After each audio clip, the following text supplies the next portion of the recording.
Good evening to all of you. आज हम लोग ऑप्टिक्स का लेक्चर नंबर 36 पढ़ेंगे।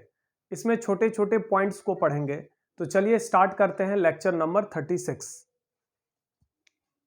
लेक्चर नंबर 36 का सबसे पहला पॉइंट है किसी वस्तु की कोणीय ऊंचाई, angular height of an object.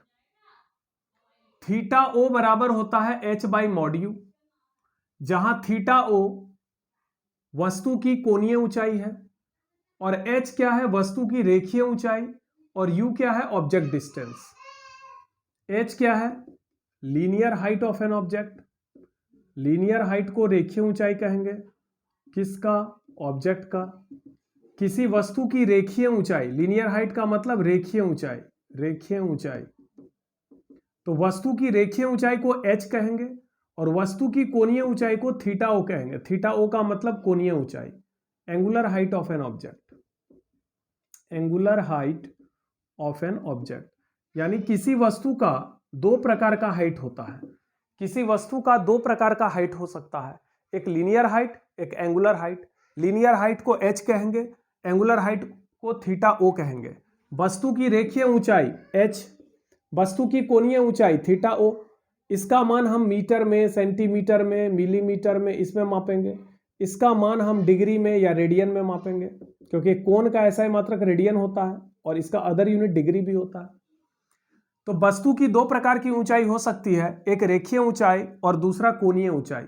रेखीय ऊंचाई को h कहेंगे, कोणीय ऊंचाई को थीटा ओ कहेंगे। और u क्या है, u है वस्तु दूरी। वस्तु दूरी का मतलब होता है ऑब्जेक्ट डिस्टेंस। u का वैल्यू चूंकि निगेटिव होता है, इसलिए इसको पॉजिटिव बनाने के लिए हम लोग क्या करेंगे, मॉड u का इस्तेमाल करेंगे। u को हमने मॉड में इसलिए रखा है क्योंकि u तो निगेटिव होता है, तो उसको पॉजिटिव बनाने के लिए हमने इसको मॉड में रखा है। तो थीटा ओ बराबर होता है h by mod u. Theta MO बराबर होता है h बाई डी, जहां थीटा एमओ का मतलब होता है maximum angular height of an object. यहां से अगर हम m हटा दें तो थीटा ओ बचता है। थीटा ओ का मतलब होता है angular height of an object, वस्तु की कोणीय ऊंचाई, और m अगर लग जाए तो m का मतलब हो गया maximum angular height of an object, यानी वस्तु की अधिकतम कोणीय ऊंचाई।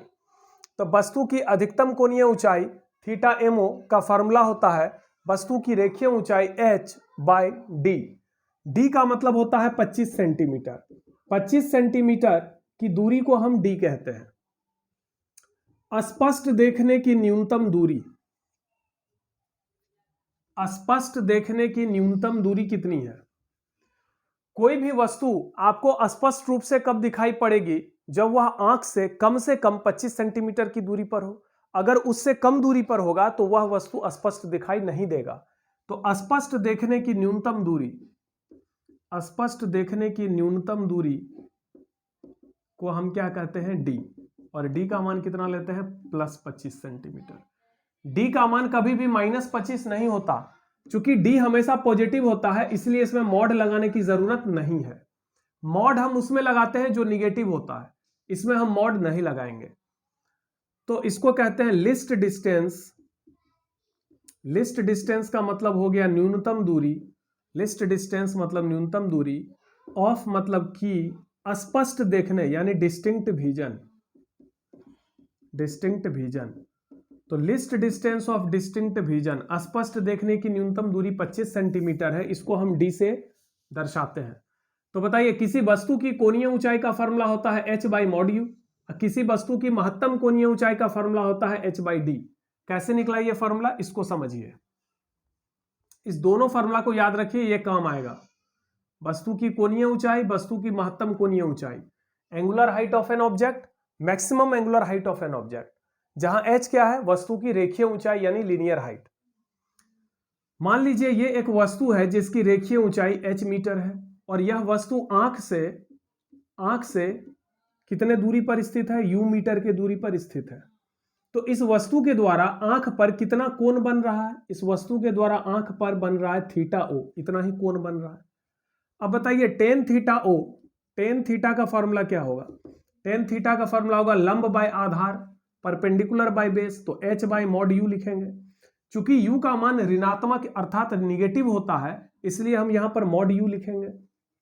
थीटा का मान तो 90 से कम है, तो टेन थीटा का मान कैसा होना चाहिए? पॉजिटिव। यू क्या है? पॉजिटिव, क्योंकि ऊपर का हाइट पॉजिटिव होता है, लेकिन इधर वाला डिस्टेंस निगेटिव होता है। तो चूंकि ये पॉजिटिव है, ये निगेटिव है, तो टेन थीटा का मान तो निगेटिव हो जाएगा। तो टेन थीटा का मान पॉजिटिव बनाने के लिए हम लोग मॉड यू का प्रयोग करते हैं। अगर थीटा बहुत छोटा एंगल हो तो टेन थीटा को हम थीटा भी लिखते हैं। आपको बताया गया था कि अगर थीटा का मान 5 डिग्री से कम या उसके बराबर हो तो यह बहुत छोटा कोण होगा, और इस स्थिति में साइन थीटा बराबर टेन थीटा बराबर थीटा हम लिखते हैं, बराबर थीटा। तो हम लिख सकते हैं टेन थीटा को थीटा, यानी टेन थीटा ओ को हम लिख सकते हैं थीटा ओ बराबर एच बाई मॉड यू। तो यही होता है वस्तु की कोणीय ऊंचाई। किसी वस्तु के द्वारा आंख पर बनाए गए कोण को वस्तु की कोणीय ऊंचाई कहते हैं। किसी वस्तु के द्वारा आंख पर बनाए गए कोण को यानी थीटा ओ को वस्तु की कोणीय ऊंचाई कहते हैं। वस्तु आंख से जितना दूर जाएगा उसके द्वारा आंख पर बनाया गया कोण उतना कम होगा। यहां देखिए 60 डिग्री का कोण बन रहा है, यहां 40 डिग्री। वस्तु को आंख से जितनी अधिक दूरी पर ले जाओगे वस्तु का कोणीय ऊंचाई उतना घटेगा। किसी वस्तु को आंख से जितना अधिक दूरी पर ले जाएंगे उसका एंगुलर हाइट उतना घटेगा। मान लीजिए यहां पर आंख है और यहां पर वस्तु है, तो इसका एंगुलर हाइट अभी कितना डिग्री है? 60 डिग्री, क्योंकि यह एंगल कितना बना रहा है? 60 डिग्री। वस्तु को आंख से, ये मान लीजिए वस्तु अभी 25 सेंटीमीटर के दूरी पर है, वस्तु को आंख से थोड़ा दूर ले जाएंगे तो इसके द्वारा आंख पर बनाया गया कोण घट जाएगा। वस्तु को और दूर ले जाएंगे तो इसका एंगुलर हाइट और घटेगा। यानी किसी वस्तु को आंख से जितना अधिक दूरी पर ले जाएंगे उसका कोणीय ऊंचाई उतना घटते जाएगा। तो सवाल है कि कोणीय ऊंचाई का मान सबसे अधिक कब होगा? कोणीय ऊंचाई का मान अर्थात वस्तु के द्वारा बनाए गए कोण का मान सबसे अधिक तब होगा जब वह आंख से सबसे नजदीक स्थित हो, अर्थात 25 सेंटीमीटर की दूरी पर स्थित हो। तो जब वस्तु, मान लो ये वस्तु है और ये आंख है, अगर वस्तु की रेखीय ऊंचाई h है और वह आंख से 25 सेंटीमीटर अर्थात d दूरी पर स्थित है, तो इस स्थिति में यह वस्तु आंख पर सबसे बड़ा कोण बनाएगा। कितना कोण बनाएगा? Theta MO. Theta MO, tan theta MO का फॉर्मूला क्या होगा? टेन थीटा एमओ का फॉर्मूला होगा h बाई डी, लंब बटे आधार यानी h बाई डी। तो टेन थीटा एमओ को हम थीटा एमओ लिख सकते हैं। अगर थीटा एमओ बहुत छोटा एंगल हुआ तो बताइए थीटा एमओ का फॉर्मूला क्या हो गया? h by D. तो याद रखेंगे किसी वस्तु की कोणीय ऊंचाई का फॉर्मूला होता है h बाई मॉड यू, जबकि महत्तम कोणीय ऊंचाई का फॉर्मूला होता है h बाई डी। अर्थात u का मान जब 25 सेंटीमीटर अर्थात d हो जाएगा तो इसी कोण का मान सबसे अधिक होगा यानी मैक्सिमम होगा। यह दोनों फार्मूला समझ में आ गया। Angular height of an object theta O बराबर h by mod U, maximum angular height of an object theta MO बराबर h बाई डी। अब हम लोग पढ़ते हैं थर्ड पॉइंट, मैग्निफिकेशन। मैग्निफिकेशन को हिंदी में कहा गया आवर्धन। आवर्धन दो प्रकार का होता है, एक होता है लीनियर मैग्निफिकेशन जिसको हम कहते हैं रेखीय आवर्धन,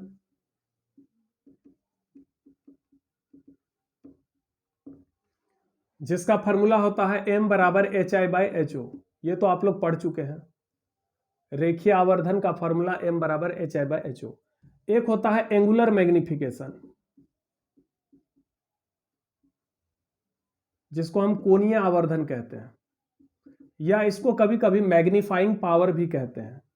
मैग्नीफाइंग पावर, कोणीय आवर्धन को हम मैग्नीफाइंग पावर भी कहते हैं।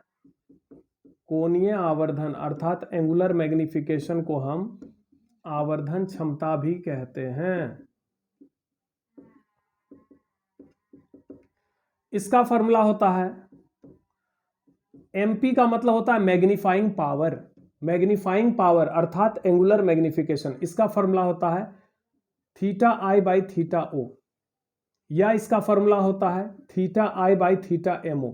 यानी इसका दो फॉर्मूला हो सकता है, एक फॉर्मूला होता है theta I by theta O, एक होता है theta I by theta MO. समझिए बात को। रेखीय आवर्धन का फॉर्मूला होता है प्रतिबिंब की रेखीय ऊंचाई बटे वस्तु की रेखीय ऊंचाई।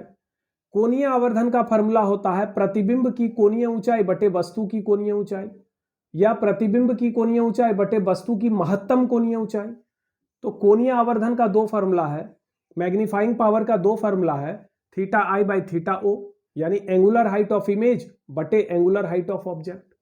यह है लीनियर हाइट ऑफ इमेज बटे लीनियर हाइट ऑफ ऑब्जेक्ट, ये लीनियर मैग्निफिकेशन है। एंगुलर हाइट ऑफ इमेज बटे एंगुलर हाइट ऑफ ऑब्जेक्ट, यह है एंगुलर मैग्निफिकेशन। या एंगुलर हाइट ऑफ इमेज बटे maximum angular height of object, यह है एंगुलर मैग्निफिकेशन। तो तीसरा पॉइंट समझ में आ गया। मैग्निफिकेशन दो प्रकार का, linear magnification and angular magnification. Angular magnification को ही मैग्नीफाइंग पावर कहते हैं। मैग्नीफाइंग पावर का दो formula, theta I by theta O या theta I by theta M O. अगर मैग्नीफाइंग पावर को परिभाषित करना हो तो क्या कहेंगे? प्रतिबिंब की कोणीय ऊंचाई और वस्तु की कोणीय ऊंचाई के अनुपात को हम आवर्धन क्षमता कहते हैं, या प्रतिबिंब की कोणीय ऊंचाई और वस्तु की महत्तम कोणीय ऊंचाई के अनुपात को आवर्धन क्षमता कहते हैं। जबकि रेखीय आवर्धन का क्या परिभाषा होगा? वस्तु की रेखीय प्रतिबिंब की रेखीय ऊंचाई और वस्तु की रेखीय ऊंचाई के अनुपात को रेखीय आवर्धन कहते हैं। इसको देख लीजिए एक बार।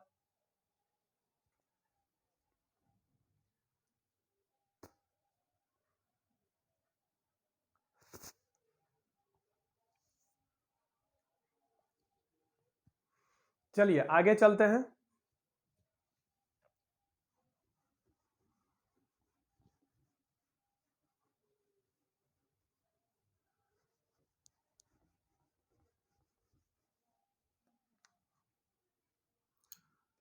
चौथा पॉइंट है, माइक्रोस्कोप दो प्रकार का होता है।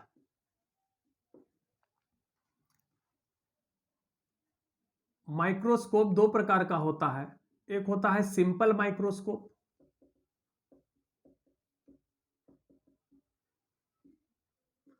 और दूसरा होता है कंपाउंड माइक्रोस्कोप।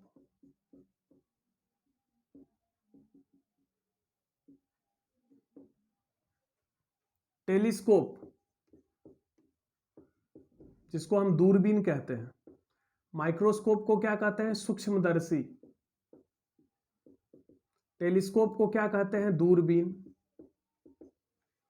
दूरबीन भी दो प्रकार का होता है, एक होता है अपवर्ती दूरबीन यानी रिफ्रैक्टिंग टेलीस्कोप, और दूसरा होता है परावर्ती दूरबीन अर्थात रिफ्लेक्टिंग टेलीस्कोप।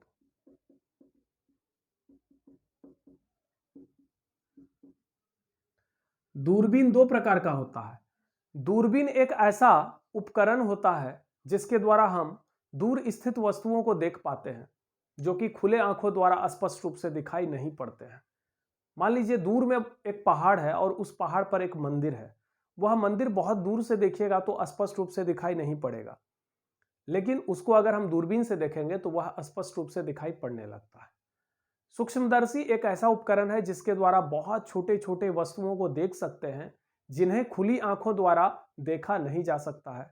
जैसे छोटे छोटे बैक्टीरिया हैं, सेल्स हैं, छोटे छोटे माइक्रो ऑर्गेनिज्म हैं, तो उनको देखने के लिए हम लोग माइक्रोस्कोप का इस्तेमाल करते हैं।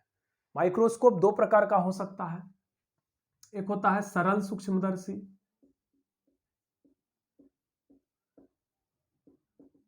और एक होता है यौगिक सूक्ष्मदर्शी। कंपाउंड का मतलब होता है यौगिक। उसी प्रकार टेलीस्कोप दो प्रकार का होता है, एक होता है रिफ्रैक्टिंग टेलीस्कोप यानी अपवर्ती दूरबीन, और दूसरा होता है रिफ्लेक्टिंग टेलीस्कोप अर्थात परावर्ती दूरबीन। अपवर्ती दूरबीन वैसा दूरबीन होता है जिसमें केवल अपवर्तन होता है। तो आप जानते हैं कि मिरर में परावर्तन होता है और लेंस में अपवर्तन होता है। मिरर में रिफ्लेक्शन होता है और लेंस में रिफ्रैक्शन होता है। तो अपवर्ती दूरबीन में केवल लेंस होता है, इसीलिए केवल अपवर्तन होता है। परावर्ती दूरबीन में लेंस के साथ साथ मिरर भी होता है, इसीलिए इसमें अपवर्तन भी होता है, परावर्तन भी होता है। इस दूरबीन का उदाहरण है एस्ट्रोनॉमिकल टेलीस्कोप।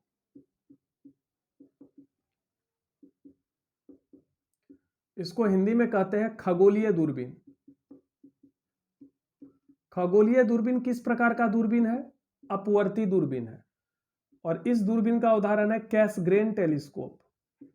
कैसग्रेन एक वैज्ञानिक का नाम है, इसको हिंदी में कैसग्रेन टेलीस्कोप ही कहते हैं। कैसग्रेन टेलीस्कोप यानी कैसग्रेन दूरबीन। तो एस्ट्रोनॉमिकल टेलीस्कोप किस प्रकार का टेलीस्कोप है? अपवर्ती दूरबीन है। और कैसग्रेन दूरबीन किस प्रकार का दूरबीन है? परावर्ती दूरबीन है। कोई भी माइक्रोस्कोप हो उसके लिए मैग्नीफाइंग पावर का फॉर्मूला होता है θi/θmo। और कोई भी टेलीस्कोप हो उसके लिए मैग्नीफाइंग पावर का फॉर्मूला, यह फॉर्मूला होता है टेलीस्कोप के लिए, याद रखिएगा। कोई भी दूरबीन हो उसके लिए आवर्धन क्षमता का फॉर्मूला होता है θi/θo। और ये जो फॉर्मूला होता है ये माइक्रोस्कोप के लिए होता है, चाहे कोई भी माइक्रोस्कोप हो। तो माइक्रोस्कोप का पहला लेटर m है तो यहां पर m वाला फॉर्मूला यूज करेंगे। टेलीस्कोप का पहला लेटर t है तो इसमें m वाला फॉर्मूला यूज नहीं होगा। तो मैग्नीफाइंग पावर का दो फॉर्मूला है, एक फॉर्मूला टेलीस्कोप के लिए यूज होता है, एक फॉर्मूला माइक्रोस्कोप के लिए। तो याद रखेंगे θi/θmo, यह सूत्र माइक्रोस्कोप के लिए लगाते हैं। अगर आपसे कोई पूछे कि सिंपल माइक्रोस्कोप के मैग्नीफाइंग पावर का फॉर्मूला बोलो, तो सिंपल माइक्रोस्कोप हो या कंपाउंड माइक्रोस्कोप, माइक्रोस्कोप कोई भी हो उसके लिए मैग्नीफाइंग पावर का ये फॉर्मूला होता है θi/θmo। और टेलीस्कोप कोई भी हो, चाहे एस्ट्रोनॉमिकल हो या कैसग्रेन हो, उसके लिए मैग्नीफाइंग पावर का फॉर्मूला होता है θi/θo। ठीक है, चलिए नेक्स्ट पॉइंट पढ़ते हैं, पॉइंट नंबर 6।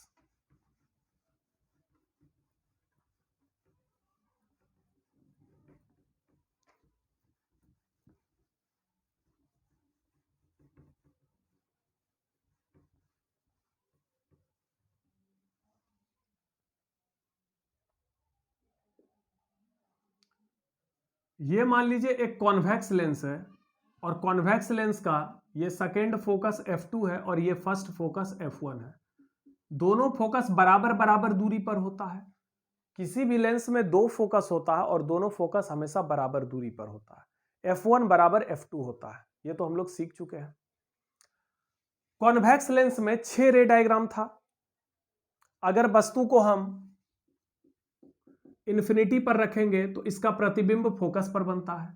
अगर वस्तु को इन्फिनिटी और 2f के बीच रखेंगे तो इसका प्रतिबिंब f और 2f के बीच बनेगा, इस बीच में। अगर 2f पे रखेंगे तो 2f पे बनेगा। 2f और f के बीच में रखेंगे तो 2f और इन्फिनिटी के बीच बनेगा। अगर f पे रखेंगे तो इन्फिनिटी पर बनेगा। f o के बीच में रखेंगे तो लेंस के सामने बनेगा। ये जो आखिरी केस है कि जब वस्तु को हम o और f के बीच में रखते हैं, o और f के बीच में यहां पर रखते हैं, तो लेंस के सामने इमेज बनता है। कैसा इमेज बनता है? काल्पनिक सीधा और वस्तु से बड़ा, यानी virtual erect and large image. तो इस आखिरी केस को ही हम लोग डिस्कस करेंगे यहां पर। जब वस्तु को हम ऑप्टिकल सेंटर, ये f1 f2 को हटा के सीधा f लिखते हैं, ये दोनों फोकस पॉइंट है, ये फर्स्ट फोकस पॉइंट है, ये सेकंड फोकस पॉइंट है।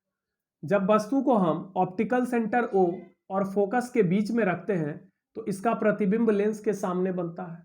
कुछ इस प्रकार से बनता है। यहां से एक रे गया प्रिंसिपल एक्सिस के पैरेलल, तो वो कहां से जाएगा? पैरेलल रे हमेशा f2 से जाता है, यहां से जाएगा। और दूसरा रे गया ऑप्टिकल सेंटर से, वो सीधा निकल गया। यह दोनों रे आगे तो कटेगा नहीं, इसको पीछे बढ़ाएंगे तो पीछे कहां कटता हुआ लगेगा? यहां पर। इसका मतलब इमेज यहां पर बनेगा। इमेज कैसा बन रहा है? काल्पनिक यानी वर्चुअल, सीधा यानी इरेक्ट एंड लार्ज, इस तरह का इमेज बन रहा है। अब यहां पर एक क्वेश्चन है कि कॉन्वेक्स लेंस के सामने ये जो फोकस है, वस्तु को कितने दूरी पर रखा जाए, यानी u का वैल्यू आपको निकालना है, u का वैल्यू, ताकि इसका प्रतिबिंब 25 सेंटीमीटर पर बने, यानी d पर बने। d का मतलब 25 सेंटीमीटर, ये प्रतिबिंब है यानी इमेज। क्वेश्चन जरा ध्यान से सुनिए। किसी वस्तु को, ये ऑब्जेक्ट है, कॉन्वेक्स लेंस के आगे कितनी दूरी पर रखा जाए, यानी u निकालना है, ताकि इसका प्रतिबिंब कहां बने? 25 सेंटीमीटर पर बने, मतलब यहां पर बने, एकदम 25 सेंटीमीटर पर। तो इसको हम लेंस फॉर्मूला से निकाल सकते हैं। 1/v माइनस 1/u बराबर 1/f होता है। 1/ प्रतिबिंब कहां बन रहा? 25 सेंटीमीटर अर्थात d पर। तो इधर वाला डिस्टेंस माइनस में लेते हैं तो यहां -d लिखेंगे। -1/u का वैल्यू निकालना है और इसका फोकल लेंथ मान लो f है, प्लस f या माइनस f, कॉन्वेक्स लेंस है तो प्लस f लिखेंगे। अब इसको हम सॉल्व करते हैं। -1/u बराबर इस -1/d को इधर कर दो तो 1/f प्लस 1/d। सॉल्व करिए, -1/u बराबर d प्लस f/df, एलसीएम लेंगे, फिर इसको पलट दीजिए तो u बराबर क्या निकल गया, -u बराबर क्या निकल गया, इसको पलट दीजिए, इसको भी पलटना होगा, df/d प्लस f, और माइनस को इधर रख दीजिए।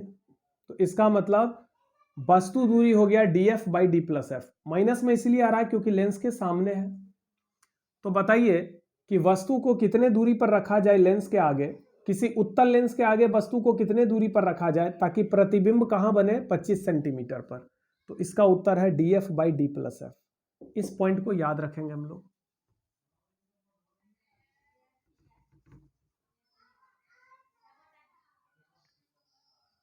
इस पॉइंट को याद रखेंगे कि एक कॉन्वेक्स लेंस के सामने ये फोकस है, वस्तु को कितने दूरी पर रखा जाए ताकि इसका इमेज कहां बने, 25 सेंटीमीटर। यह दूरी कितना होगा, df/d प्लस f। अगर वस्तु को इतने दूरी पर रखा जाए तो प्रतिबिंब कहां बनेगा, 25 सेंटीमीटर, अर्थात d पर बनेगा। यहां से यह दूरी क्या कहलाएगा, फोकल लेंथ। यह ऑप्टिकल सेंटर O है, यह वस्तु है और यह इसका प्रतिबिंब है।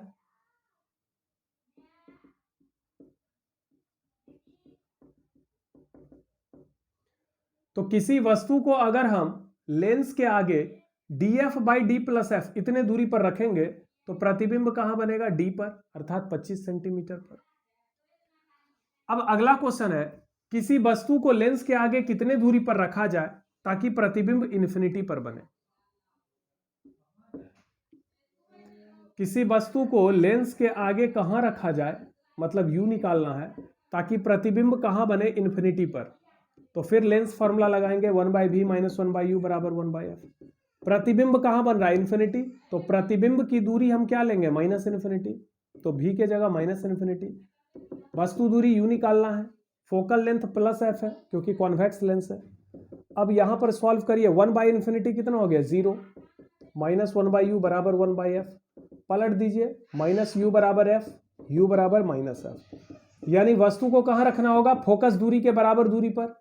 इसका मतलब अगर किसी वस्तु को हम फोकस पर रखेंगे तो प्रतिबिंब कहां बनेगा, इन्फिनिटी पर। तो इसको याद रखेंगे, जब वस्तु को हम यहां पर रखेंगे तो प्रतिबिंब यहां इन्फिनिटी पर बनेगा, जब वस्तु को यहां पर रखेंगे तो प्रतिबिंब डी पर बनेगा। ठीक है, तो इस पॉइंट को अच्छे से याद रखेंगे। यह पॉइंट काफी यूजफुल है। माइक्रोस्कोप जब पढ़ाएंगे, टेलीस्कोप जब पढ़ाएंगे तो उसमें इसका काफी यूज होता है। एक बार फिर से समझ लें, ये एक कॉन्वेक्स लेंस है, इसका फोकल लेंथ f है, ये इसका फोकस पॉइंट है। अगर किसी वस्तु को हम फोकस पर रखेंगे तो इसका प्रतिबिंब इन्फिनिटी पर बनेगा। यहां पर रखेंगे तो यहां इमेज बनेगा। इसका मतलब u बराबर अगर f होगा, ये दूरी फोकल लेंथ है, u बराबर f होगा तो प्रतिबिंब दूरी कितना होगा, इन्फिनिटी होगा। लेकिन अगर किसी वस्तु को हम यहां पर रखेंगे, कितने दूरी पर, df/d प्लस f, इस बिंदु को हम x कहते हैं, x। मान लीजिए इस पॉइंट का नाम है x। यह बिंदु ऑप्टिकल सेंटर से कितने दूरी पर है, df/d प्लस f। तो जब वस्तु को हम f पे रखेंगे तो इमेज बनेगा इन्फिनिटी पे, जब वस्तु को हम x पे रखेंगे तो इमेज बनेगा यहां पर d पर, 25 सेंटीमीटर d पर। तो जब u बराबर होगा df/d प्लस f तो प्रतिबिंब कहां बनेगा, d पर। इसको याद रखिए। अगर प्रतिबिंब को इन्फिनिटी पर बनाना है तो वस्तु को फोकस पे रखना होगा। यहां बनाना है प्रतिबिंब तो वस्तु को फोकस पर। अगर प्रतिबिंब को 25 सेंटीमीटर पे बनाना है तो वस्तु को x पे रखना होगा। जिस बिंदु x की दूरी कितनी होनी चाहिए, df/d प्लस f। तो यहां पर d है, यहां पर भी d है, तो याद रहेगा प्रतिबिंब अगर d पर बनाना है तो वस्तु दूरी होगा df/d प्लस f। प्रतिबिंब को इन्फिनिटी पर बनाना है तो वस्तु दूरी होगा f। इसको याद रखिएगा। तो चलिए आज के लेक्चर में इतना ही। नेक्स्ट लेक्चर में हम लोग सिंपल माइक्रोस्कोप के बारे में पढ़ेंगे। Thank you.